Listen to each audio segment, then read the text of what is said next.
Hello, today we're gonna do a test, so it's gonna be a very special episode.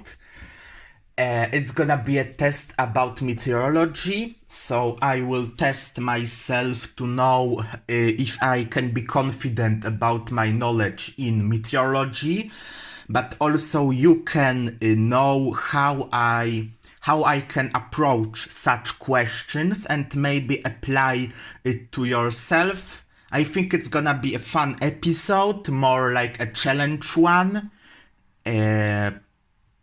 Compared to previous few episodes that were just theory, it's gonna be a challenge when you will also be like you are invited to guess also with me.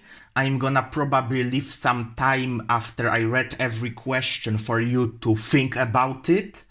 And it's gonna be a test for the ATPL, so a pilot test, aviation meteorology. It's not a typical, it's not like everyday meteorology or like the most common type of tests, but it's the most professional test I can find easily on the internet.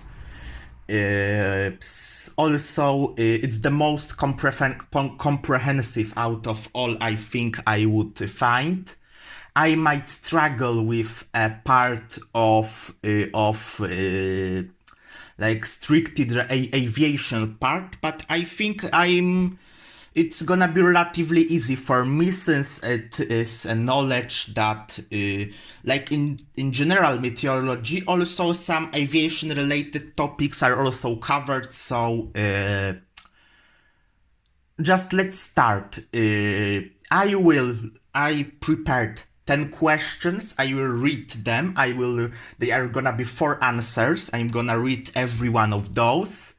Leave you about maybe 10 seconds, maybe less, to pause or to answer it in your head. And then I'm gonna try to find the correct one. I'm not guarantee you that it's gonna work, that I'm gonna be right. But if I will be wrong, I will just try to think what maybe I did wrong, what I've done that it won't go right. Let's start. Okay, the first question. Which one of the following cloud types can be characterized by optical phenomenon called halo? Okay, so basically this question is not right fully, because a lot of clouds can produce halos. But if you start learning the meteorology, there is a one specific cloud that is typically associated with it. Like you think of halo, you think of this cloud, and it's not one of the most obvious cloud. So it's a cool thing to know. It's important to know it. It's one of the basic meteorology knowledge. And I'm not gonna even read the A, B, C, D. I will leave you about 5 seconds to guess which cloud is it out of the 10 main types of clouds.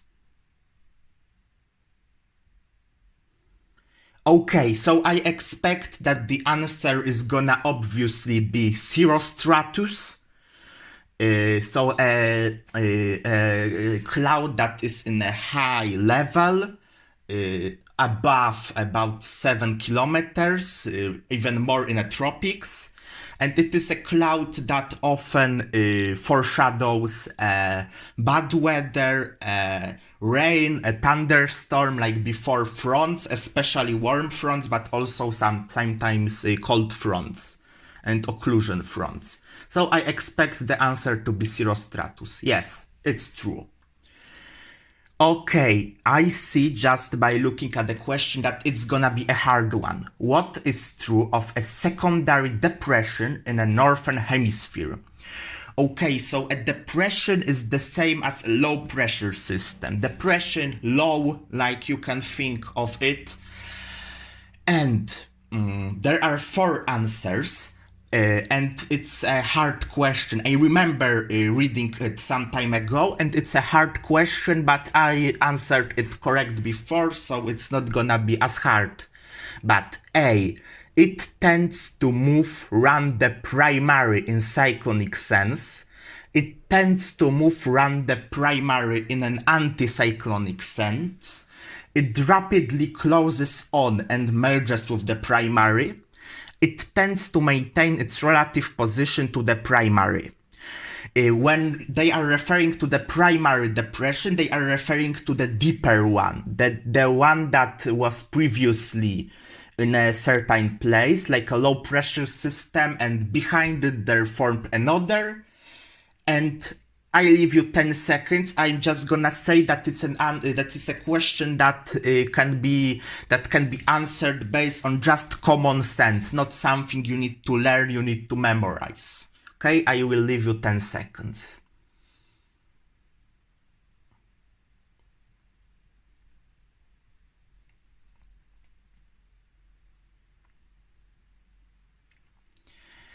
Okay, so the answer I think is correct, is A. And it's because when you imagine a large vortex and a small vortex in a fluid dynamic, the small vortex that is affected by the larger is gonna move in a way that the larger vortex rotates. So basically the smaller cyclone, the smaller low pressure system will tend to move around the larger pressure system. So answer A, probably. Yes. The cloud base reported in a meter is the height above. And it is the question that, again, you just don't need to read all the answers to answer to it correctly, because it's also based on a common sense. Meter is a kind of routine weather reports that is used in an aviation. It is report based on an observation on a certain airport. And it's relatively obvious which is the most useful thing out of this all. So think of it like what the pilot needs to know about a cloud base level relative to what? What is the most important? I will leave you 10 seconds.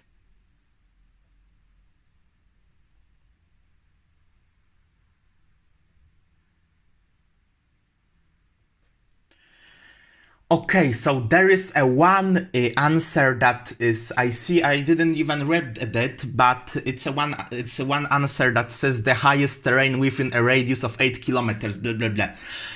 It's a false answer. It sounds like a good answer, probably, because it says something like a specific number. Don't fall for it. It is not. It's obviously about airfield level, because it's just easier. The pilot doesn't need to memorize the airfield elevation above and then add it. It's just simple. So obviously about airfield level.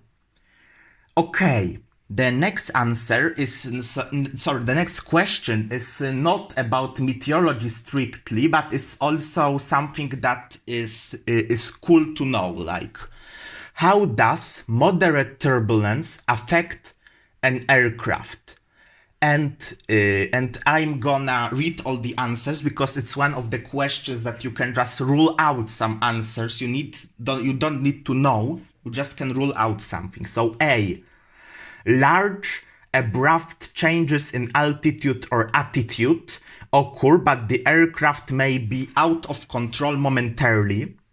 B, rapid and somehow rhythmic bumpiness experienced without appreciable sorry, this one word that it translates to like severe or like without changes in altitude or attitude. C, changes in altitude or attitude occur, but the aircraft remains in positive control at all times. D, continued flight in this environment will result in a structural damage. So, because it's just moderate turbulence, it doesn't sound like very dangerous. So we can rule out the answers that are very scary, like D, that says there is gonna be a structural damage, or A, that says that the aircraft will gonna lose the stability. It's just a moderate turbulence. So it's B or C.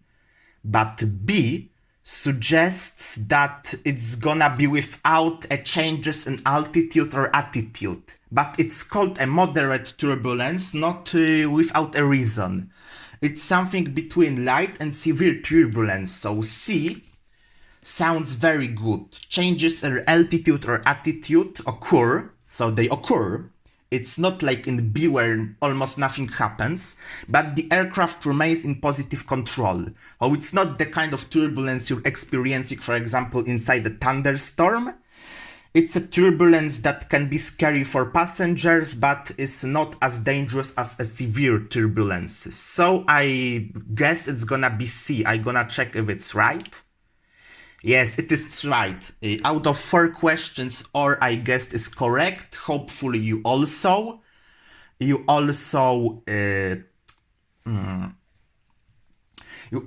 guessed it correctly. So, this question is hard. I already see it because it's not something you can guess. Because the answer is, which of the following clouds represent the most stable air mass?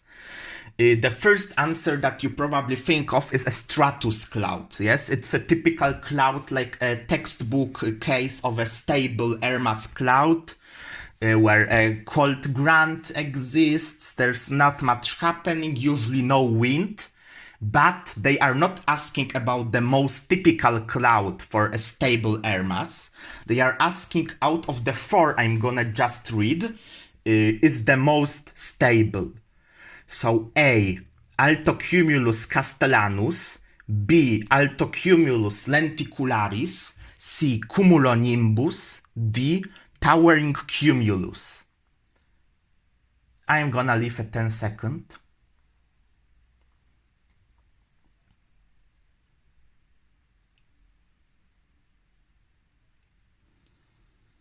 Okay, so I guess the correct answer is B. Why? Because I ruled out all of them. Cumulonimbus, towering cumulus, typical and unstable air mass. When a warm air beneath a cold air exists, they are strong upwards downdrafts. Altocumulus castellanus is the kind of cloud that kinda helps you predict thunderstorm when they occur in the morning. So when you rule this out, you're left with Altocumulus lenticularis. You may have trouble with this question because Altocumulus lenticularis often occur before cold front, so the most dangerous kind of front, but they are only there to help you predict it. They are not... the existence of this cloud is not saying that the atmosphere is already unstable. So here is the catch, like with the question they are trying to make you think about something else, but actually I guess it's a B, so Altocumulus lenticularis. Yes! The tropopause is lower. Okay, so it's a typical question when you just need to have common sense. Basically, warmer air means usually higher tropopause. So it's gonna be in the summer in mid-latitudes and on the equator all year, higher than over the poles. Answer A says south of the equator, then north of it. Answer B says in summer then winter in moderate latitudes. Answer C, over the North Pole then over the equator. And answer D, over the equator then over the North Pole. Remember, they are asking where the tropopause is lower. So I'm gonna leave you 10 seconds.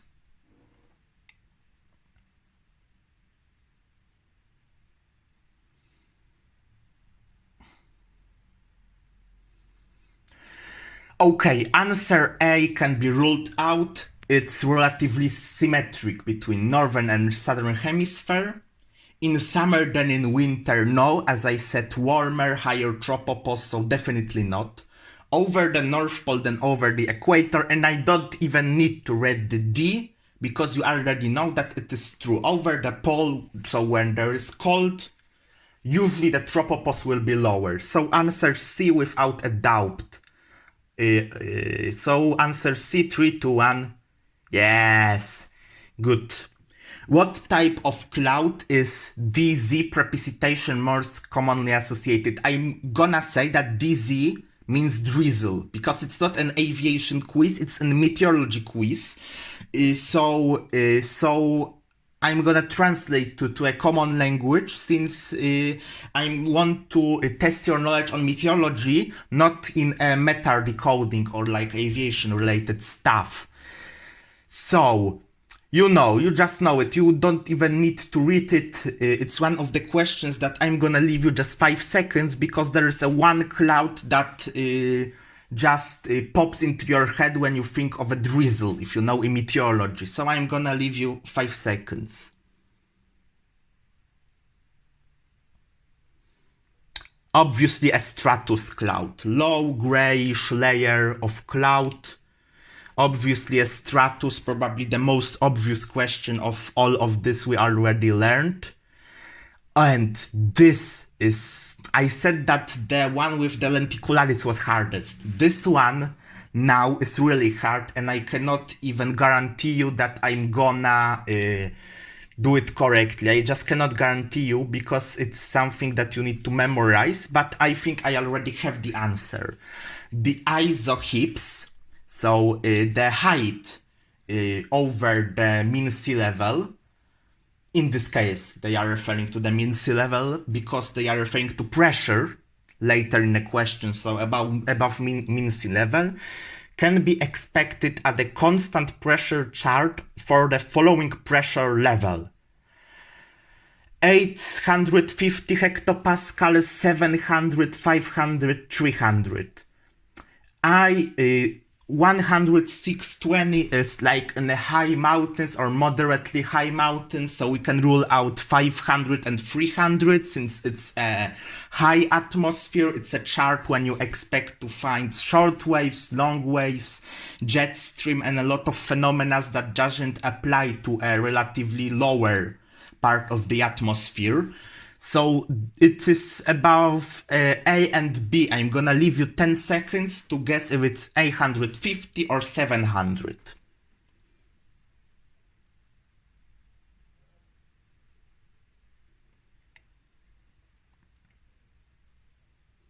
Okay, I think it's 850, like the typical pressure in a moderately high mountains, 850, I guess. I hope I'm not gonna be disappointed with myself. Yes, it was 850, but it was definitely the hardest question, since it requires you to memorize a typical level at which a certain pressure occurs. Ooh. Even they are constantly scaring me with even the hardest questions. For a similar pressure gradient and air density, the geostrophic wind will be. Okay, so geostrophic wind is a wind where there is a balance between a force of pressure gradient, so the force that pulls air into a low pressure, and a Coriolis force, so the force that deflects everything on the northern hemisphere to the right. And Coriolis force is stronger at an pole than at an equator. So, A, greater at 60 degrees north than at 30 degrees north. B, greater at 30 degrees north than at 60 degrees north. C, equivalent to the thermal wind plus minus thermal component. D, the same at all latitudes, north or south or the 15. Definitely not D. Sorry, I said it so loudly and so fast, but it was just something that hit me in the head. Like, I just knew it wasn't it, so sorry, but I gonna leave you 10 seconds to guess between A, B, or C.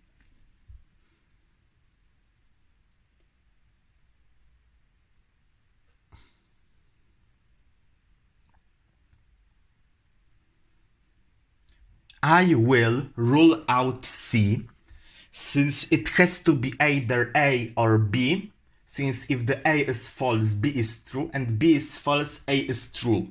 So you know, when you have 4 answers, you usually need to look for the one, usually, not always, but in 90% of cases, you need to look for the answer that are contradictory to each other. And since the Coriolis force is greater, closer to the pole, so at 60 degrees north, I'm gonna guess it's an answer A, but I'm not sure at all, and I expect it to be A. I experience some anxiety, like I'm not sure, but I think it's A. Okay, it says it's B. I'm not sure why it says that, because I'm almost 100% sure that a geostrophic wind is stronger in the pole, but I'm gonna geostrophic wind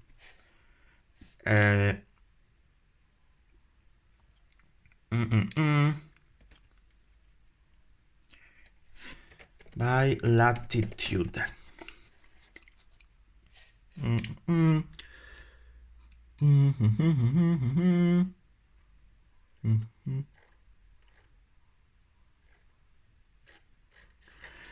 Okay, geostrophic wind, I'm gonna go for geostrophic wind calculator, and I'm gonna check latitude 30, height 10 kilometers, so it's gonna be constant, temperature constant, and evaluate.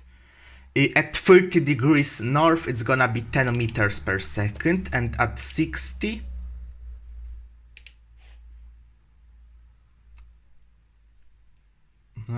there's something wrong.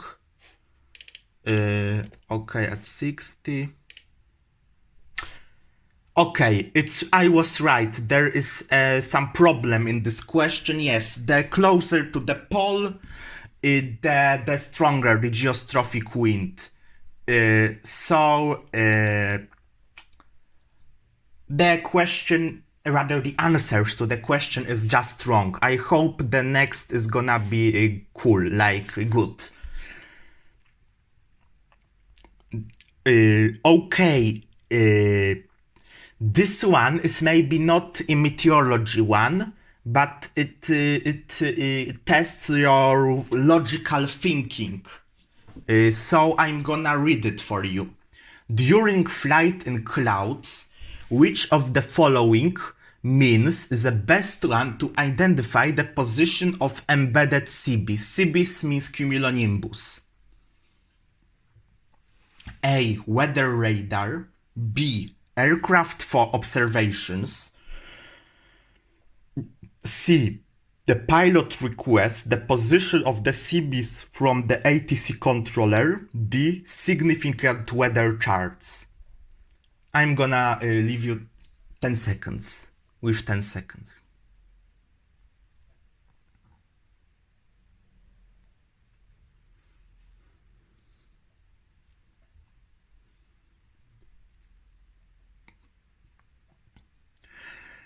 Okay, so I think that you can rule out D, since thunderstorm clouds are a local type of thing. So you can just predict where you can expect them, usually not the exact position. And a significant weather chart is just an aviation type of how is it called? A forecast, like forecast, so D. C is just stupid from interpersonal point of view, because even if ATC has a radar, constantly asking them about it is like, it's not their role. It's stupid, it's lazy. You know what I mean. Aircraft observation would be cool if it wasn't an embedded. So inside a stratiform clouds, you have CB, cumulonimbus inside stratiform clouds, like for example in advance of a warm front in warm year period. It's really common, so I guess it's gonna be weather radar, since it is the most the best way. I think it's the best way, the least with that can predict the existence of the CBs with the greatest probability out of it all. Weather radar A. Yes, 9 out of 10. I believe it's 10 out of 10, since I deeply believe the geostrophic wind is stronger at the pole than at the equator. Maybe I just didn't understood the question, but I'm not so sure. Thank you for listening to my annoying voice. Very cool. Like, have a nice day, have a beautiful day. Watch clouds, go outside, be healthy. Bye bye.